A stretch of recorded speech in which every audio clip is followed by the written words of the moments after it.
was, late in the 20th century, that a pox... Hey everyone, welcome back to Engelbart Gaming. The channel's a little down in the dumps lately, as you may have noticed. YouTube just isn't pushing it to anyone.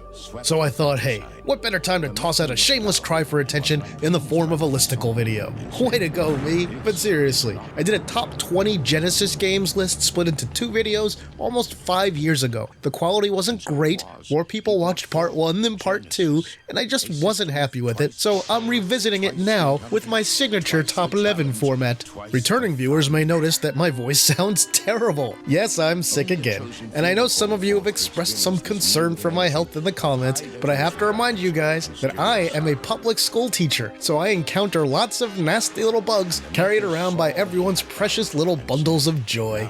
Now, I delayed this video for about a week to try and let my throat heal and my voice get back to normal, but I've waited as long as I can, so here we are. With all that out of the way, here's my personal top 11 commercial Sega Genesis / Mega Drive games released during its lifetime. And last thing, please stick around to the end of this video for a very special announcement about the channel and its future.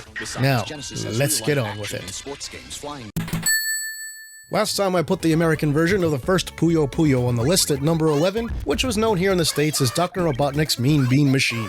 And while that game is great, and I still love it to this day, I really have to acknowledge that the sequel with some of its updated play mechanics is definitely the better game of the two. The biggest change that this game added to the mix was the offset rule. What exactly is that? It's a staple of modern Puyo Puyo. When one player clears Puyos and sends the blank garbage Puyos over to the other player, they have a chance to finish their move before the blank ones land and can clear some or all of the garbage Puyos if their combo is large enough. They could even possibly send a bunch of those blanks to the other player. If you don't know what any of that means, hey, play some Puyo Puyo, you'll figure it out in about 10 seconds. Ever since the release of the original, the Puyo games have been my favorite falling block style puzzle games. The 2 Genesis / Mega Drive games look good, sound good, and play as intense as any fighting game when you get 2 people who are relatively equal skill going up against each other. Sega owns the Puyo franchise now, but this series was started by Compile, who were known for their especially intense shooters back in the day, and they really brought that design sensibility to the falling block puzzle genre of games. As far as Puyo Puyo games on the Genesis / Mega Drive go, this is your best way to play the game, especially if you're playing solo against the computer. There's a newer 2-player only version of Versus Puyo Puyo Sun from the Genesis Mini 2, but if you want to play solo Puyo, you're out of luck with that one. So check out Puyo Puyo 2 if you're a fan of the series, and don't worry about the language barrier,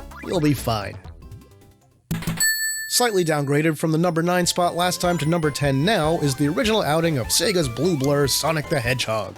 I know, people expected to see Sonic 2 or Sonic 3 or Sonic and Knuckles on this list last time, and I surprised a bunch of people by putting the first game here. You might think I did it just to troll people, but if you think that, well, you're wrong! I put the first Sonic game on here ahead of all the others because it's the Sonic title that I've played the most and wanted to replay the most by far. It's also the one that I most consistently feel like playing all the way to the end when I started. Sonic the Hedgehog was something special when it came out just a few months before the Super Nintendo hit US shores. It was a platformer that was unlike any other available at the time. It was fast and had gigantic levels, giving Sonic plenty of time to run through them. You could either zip through the levels super quick, or take your time and explore them to find all the rings and 1-ups the game had to offer, as long as you did it in the game's 10-minute time limit per level. Now, there are plenty of legitimate complaints anyone could level against the first Sonic, such as it having 3 levels per zone instead of 2, which can make things a little too samey for a little too long. And then there's also no spin dash in this one, since that was introduced in Sonic 2, and we don't have any of the fancy, newer shields that have special effects. And those are totally fair criticisms. Still, I feel like the first Sonic game was the most innovative and had a much more long-lasting impact than the others, and is still absolutely worth playing today. And yeah, all the Genesis Sonic platformers are worth playing today, I would say. I just think the first stands out the most and was the foundation of one of gaming's most iconic franchises. Also demoted slightly from my original list is the original Gunstar Heroes. Last time this was number 7, but I'm bumping it down to number 9 this time. Why? Well, in the years since the first list, I've come back to it a lot less than the games above it. It's as simple as that. Still, Gunstar Heroes is awesome and brought a lot of new ideas to the run and gun genre at the point that it came out, like close quarters physical attacks and combining your weapons for unique effects. This was the first really big game from Treasure. Not their first ever, but the first one to really make a big impact. And Treasure, of course, was formed by a bunch of ex-Konami staff back then, and you can clearly see the Konami roots in this game. What's kind of funny is the Konami reps that left at the time said they were sick of making the same games over and over and wanted to do something different. So after their Japan-only Ronald McDonald's Treasure Land, what did they do? Well, they essentially made a new Contra, only they made it cartoony this time. Who cares about a little hypocrisy when the end result is this good, right? Gunstar Heroes is loaded with interesting set pieces, boss fights, and a plethora of fancy graphical effects that were uncommon at the time of its release. You want full-screen multi-layer rotation? Check. Warping and stretching out the wazoo? Yep. Simulated 3D effects and tons of sprites and huge characters? All there. And on top of it all, it even allows for 2-player simultaneous action. I think Gunstar fairly easily bests Contra Hardcore as the best run-and-gun game on the Genesis. In my opinion, it looks and sounds better, is more fun to play, and has a much more balanced difficulty level. But man, Treasure? That board game level? Come on! The next game here, maintaining its 8th position on the list, is Climax's fantastic isometric and lengthy adventure, Landstalker. This one is often compared to Zelda, and while I can definitely understand that since it has some similarities, it's really more of its own thing. Landstalker's gameplay roots are in the old isometric computer games, and the visual style is aligned with the Shining series as it existed at the time. Take those elements and wrap them around more action-centric puzzly gameplay with an RPG-like story and a healthy dose of secrets to find, and you get an excellent game overall. As you can clearly see here, Landstalker looks incredible. The animation is absolutely top-notch, and this is, in my opinion, one of the best-looking Genesis/Mega Drive games there is. There's also some really great music in this game, although it has its share of humdrum tracks too. Landstalker is also lengthy and packed with charm. If you can get used to the perspective, it's an incredible experience. However, even if you do get used to the isometric perspective, sometimes making jumps is way harder than it should be, since you can't always tell in 3D space where platforms are. But other than that, I'd say this game is a masterpiece that is still often overlooked. Despite those occasionally frustrating jumping issues, which these days you can sort of mitigate with save states or rewind on emulators, I'd still wholeheartedly recommend that any serious adventure game fan give Landstalker a whirl. So fire this one up on real hardware or your emulator of choice and give it a try. Here's a promotion on the list from last time. Jumping from 9th place on my list to 7th, we have Shinobi 3, Joe Musashi's final Genesis/Mega Drive outing. This one was known as the Super Shinobi 2 in Japan. As a slight recap, there are 3 Shinobi games on the Genesis: Revenge of Shinobi, Shadow Dancer, and Shinobi 3. Shadow Dancer plays like the original arcade Shinobi and Shadow Dancer titles, while Revenge and 3 go with a different engine that allows for a little bit more level exploration to make it more appealing as a home game. Shinobi 3 is a big update to Revenge's play mechanics and brought that game's concepts up to modern, at the time, standards. As a later Genesis/Mega Drive release, Shinobi 3 reaps the benefits of the technical knowledge and expanded storage space developers got to work with 4 or so years into the life of the system. Shinobi 3 is quite a graphical leap from Revenge of Shinobi and features lots of animation, smooth, fast gameplay, a bigger variety of actions and moves, better control, a great soundtrack, and lots of digitized sound effects. Basically, Shinobi 3 is the poster child for everything people expected out of top-tier Genesis games while the system was in its absolute prime. It even manages to bridge the different playstyles of the arcade Shinobi titles and Revenge a little bit with certain enemies, like those sword-throwing shield guys. Now, some people prefer Revenge to Shinobi 3. If you're one of those people, I understand, and I wish you a speedy recovery from whatever it is causing your delusions. But seriously, Revenge was a great game in its day. I don't think it's aged nearly as well as Shinobi 3, and its play mechanics are a bit too basic. Shinobi 3 is superior in pretty much every way, except arguably the soundtrack. If you want an action-heavy game with big sprites, some fancy effects, and interesting set pieces and play mechanics, Shinobi 3 is your game. Plus you get to ride a surfboard and a horsey. What more could you want? Ah, Strider. Here you are at number 6, despite the internet campaign over the last few years where a few influencers with large followings are trying to convince people that you're a bad game. But don't listen to them, Strider. You're an absolutely amazing game. One of the best games. You earned that 1990 EGM Game of the Year award. You can just tell all those naysayers to go jump in the lake. If they try to bully you, they were never your friends anyway, right? Okay, seriously guys, Strider was and still is a fantastic thrill ride of an arcade game that was absolutely mind-blowing when it came home to the Genesis/Mega Drive. There had never been a home game with sprites this big that moved this fast or this fluidly. And no, the game's not arcade perfect. You can watch my comparison videos to see the differences between the arcade and home version. But it was so close for 1990 that most people couldn't even really tell what was different. These days, the average gamer knows the Genesis has a lower resolution, fewer colors, fewer sprites, and fewer background layers than Capcom's CPS-1 arcade hardware. Now, despite all that, everything from the arcade game is here in some form, and it's a really close conversion that only the nitpickiest of nitpickers will pick nits from. Once you get it down, Strider is a little short with only 5 levels, but it's hard to even care about that. The 15 to 20 minutes that it'll take most people to play through this game after mastering it will be more action-packed and acrobatic than the 15 to 20 minutes they could spend on almost any other action game from the same generation. It's like an A+ tier big-budget movie in video game form. I still play Strider many times a year, and it's one of the first games I fire up when testing new devices like portable systems, emulation systems, or FPGA-based systems. And even when I'm not playing it to test hardware, I'll fire this game up and play it through to the end many times a year, both on the Genesis and arcade versions. Don't listen to the haters on the internet. Strider is a fantastic game, and if you like action games, there's really nothing quite like it. None of the unofficial follow-ups or sequels hold a candle to it, and slow, mediocre stuff like Run Saber just doesn't even come close to measuring up. If you've never played Strider, give it a try. It'll seem tough at first, but after just a few minutes, you'll get the hang of it. Next up, maintaining its 5th place position on my list from last time, is Capcom's Street Fighter II Special Champion Edition. What's so special about it? Well, Capcom wasn't allowed to call it Street Fighter II Turbo because of a contract they had with Nintendo. So Genesis/Mega Drive owners got the same game. And man, this is another game that people really love to criticize for little reason. Partly because of stupid drivel that magazines ran while talking about beta versions of the game back in the day. People complained famously about the black bars above and below the image. Well, guess what? Those are in the Super Nintendo and PC Engine versions of the game too.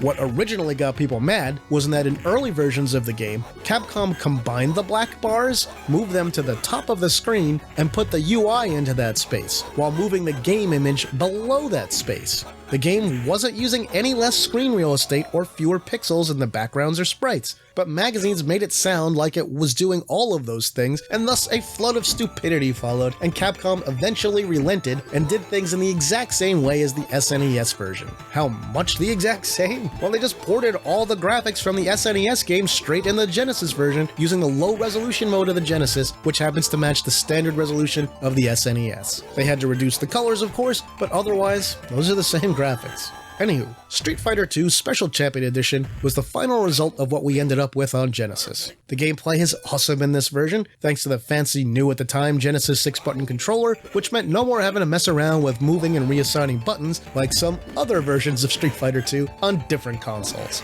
As far as sound goes, the voices rightly got flack for being too garbled, but hey, at least the music is excellent, and most tracks sound a lot closer and more similar to the arcade game in this Genesis version than they do in the SNES versions. This is another game that I still play from time to time, again especially when I'm testing out new devices, but sometimes I just play it for kicks, and punches, and Hadoukens. But yeah, this is a great version with its own identity and its own charms, and I really like most of the music in this game. No, it's nowhere near the arcade version visually, and that's fine. I still just wistfully wonder how much better this already pretty good home conversion might have been had Sega done it themselves as they had done with previous Capcom arcade games like Ghouls and Ghosts and Strider, but alas, we'll never know.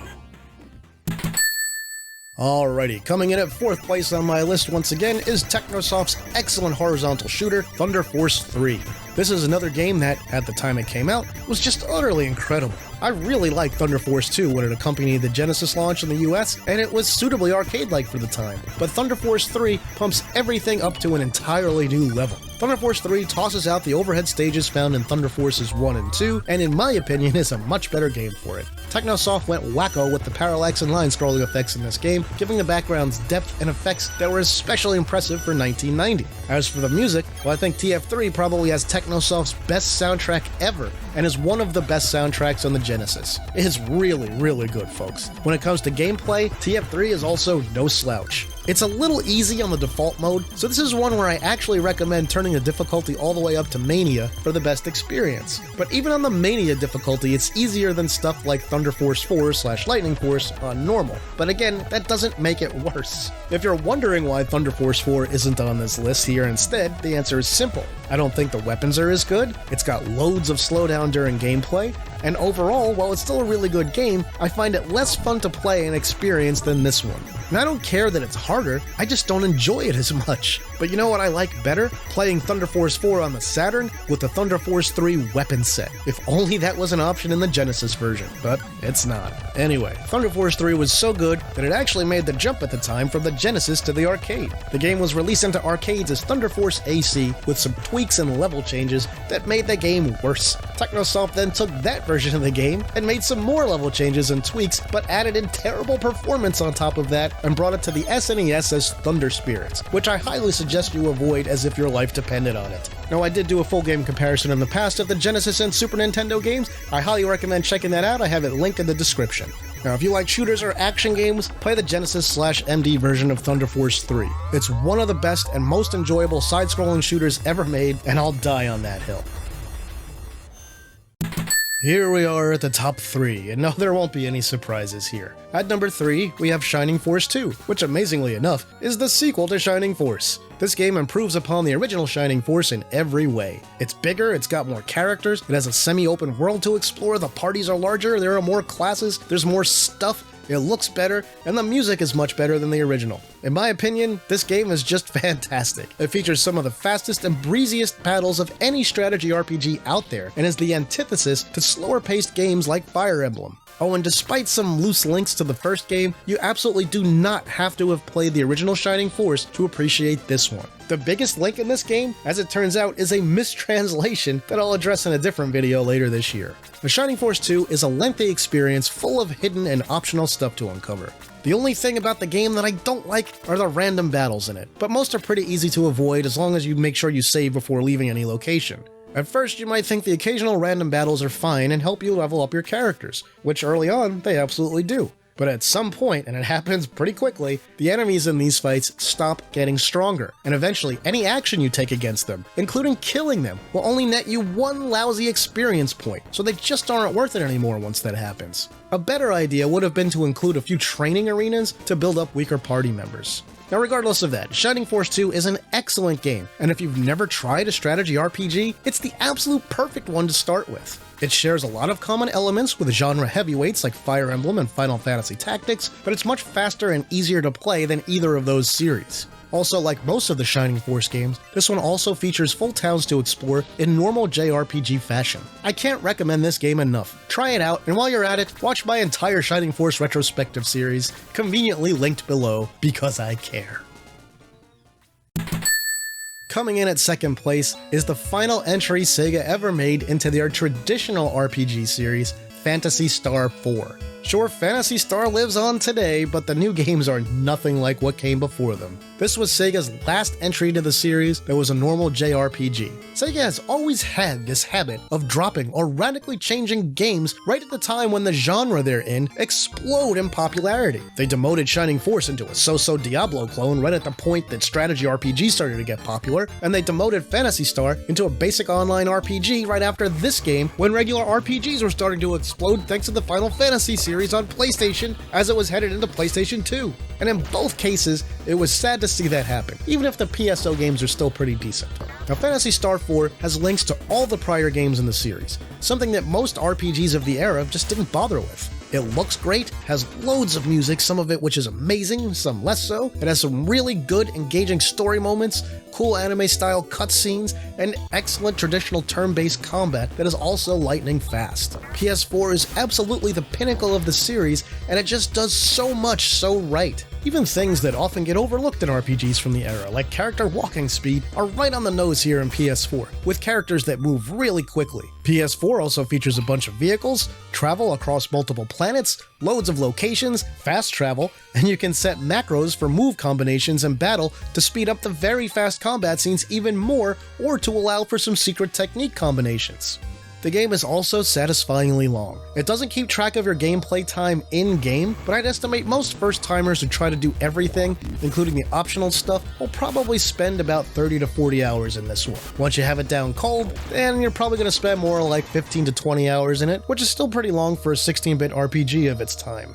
I highly recommend Phantasy Star 4 to all fans of the genre, and despite the ties to earlier games, this is another case where you don't need to have played them to understand and enjoy the story here. It is mostly self-contained with some references that will please longtime fans.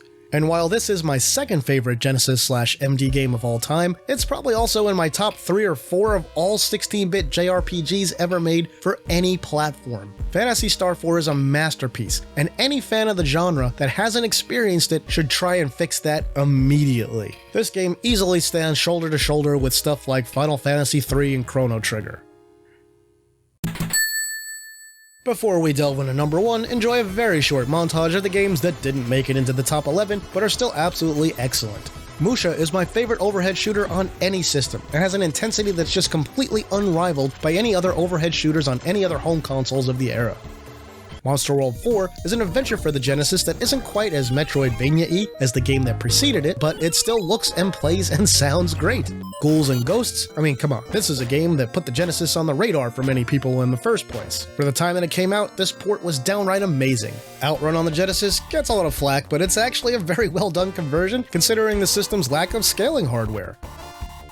And Phantasy Star 2, Rocket Knight Adventures, Castlevania Bloodlines, and Alicia Dragoon are all excellent games and absolutely worth playing. If you're new to the Genesis/Mega Drive, play all this stuff. You'll thank me later. Alright, at last we have reached number 1, the top of the list, and I'm sure it will surprise absolutely nobody that I've placed Streets of Rage 2 in the number 1 position. I have been a huge fan of this game ever since the day it released, and have played it many, many times over the years, and will probably play it many, many more. This sequel tops the original so utterly and so completely, it's almost impossible to believe that Streets of Rage 1 and Streets of Rage 2 are running on the same hardware. What makes Streets of Rage 2 so great? It just executes incredibly well on every level. The graphics are fantastic with large, smoothly animated characters and plenty of them on screen at once. The music is some of the best ever to appear on Sega's 16-bit system. There's a decent amount of variety between the 4 characters who have very different playstyles. The game length is spot on, being long without being too long, and it has enough challenge to remain fun without being frustrating. The use of color is great, and the varied environments, some of which include multiple different kinds of hazards, contribute to its excellence. This game is about as polished as a Genesis game could ever hope to be. I did an entire video looking at the gameplay on this one where I analyzed it and talked about what makes it work and why it feels better than so many other brawlers. I'll link it here in the description for anyone interested. But in short, it took a genre known for monotony and blitzed it up with Street Fighter II-like special moves, and it really felt like something that, despite the slight lack of color, would be totally at home in an arcade cabinet. The only gameplay flaw I can really ding this one for is the cooldown time between standard punch attacks, which is a bit too long. They reduced that cooldown time in Streets of Rage 3, but everything else about Streets of Rage 3 was way worse in my opinion. If you ask me, and you kinda did since you're watching this video, Streets of Rage 2 is the best scrolling fighting game to appear on any 16-bit home console. I'd go as far as saying it's the best brawler for any system, home or arcade, period. And so I'll end this by quoting myself from my original top 20 video regarding Streets of Rage 2. It does so much, so well, that how could it have ended up anywhere other than the top of the list? The simple answer is it couldn't have, so it didn't. Streets of Rage 2 is my number 1 Genesis game, and it's well deserved. Alrighty folks, so there you go. That's my updated top 11 Sega Genesis/Mega Drive games. I actually put a lot of thought into this one and considered moving a lot more games around and switching out some from the top 10, but the more I thought about it, the more I realized that this list was still pretty true to my feeling on all of these games. There are so many great Genesis games out there, it's tough to decide on a top 10, top 11, or even a top 20. So after just a few position moves, I'm quite happy with this list as it stands now. Now that announcement I mentioned earlier in the video, folks. For those of you who have stuck around this long, I just wanted to talk about the state of the channel very quickly. You can tell views have dwindled a lot. I'm getting roughly 10% of what I used to, meaning I was getting about 10 times more views on each video around a year ago than I am now, and that is a huge drop-off. Now, I'm not going to change anything in 2025, but if I have more videos that see declines and stay down in the 1 to 200 views range, I'm going to have to consider if I will continue doing this channel throughout 2026. I devote a lot of time to this channel, folks, between 10 and 40 hours a week, and that includes weeks that I'm not even publishing a video, I'm usually working on one. And on top of all that, I also work full-time, and I'm working on a master's degree, and I still have to spend some time with my wife and kids. I absolutely appreciate those of you who donate or have donated via Patreon, Ko-fi, or Super Thanks in the past. Now, ad revenue hasn't ever been super great, but it's helped support the stuff I wanted to do with the channel, like buy hardware for review. But now, that's also dwindled down to almost nothing because of the steep drop in views. So long story short, I know most channels are seeing viewership declines.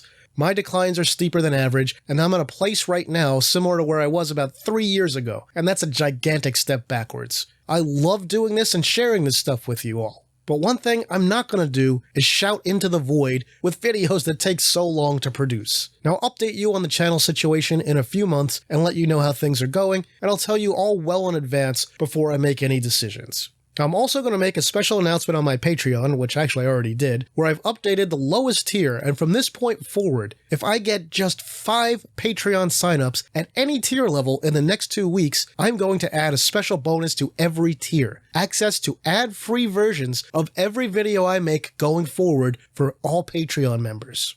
To be clear, this is going to be new videos only. It won't cover the entire backlog, only new videos. I might add older videos by request as time goes on, but it will apply to everyone on Patreon, even the lowest support tier. Now, I haven't had a lot of people sign up on Patreon over the years, but I also haven't offered anything super great on there, and I think in this world, having ad-free videos up is pretty great. So if you want to help keep the channel going and make up for some of that ad revenue that's just vanished for me, this is the best way to do it. Okay, now back to our regular video conclusion. So now it's your turn, folks. Tell me, what are your favorite games for the Genesis/Mega Drive? What would your own top 11 games for the system look like? How crazy do you think I am for my list? Tell me all about it in the comments. And that'll do it for this video, my retro gaming friends. If you enjoyed it, please like it and share it online somewhere. If you haven't yet, please subscribe to the channel and hit that notification bell so you won't ever miss any of my videos. If you want to support the work that I do here, you can do that on Patreon, Ko-fi, or right here on YouTube through channel memberships. With that, I'll say thanks for watching, and see me later.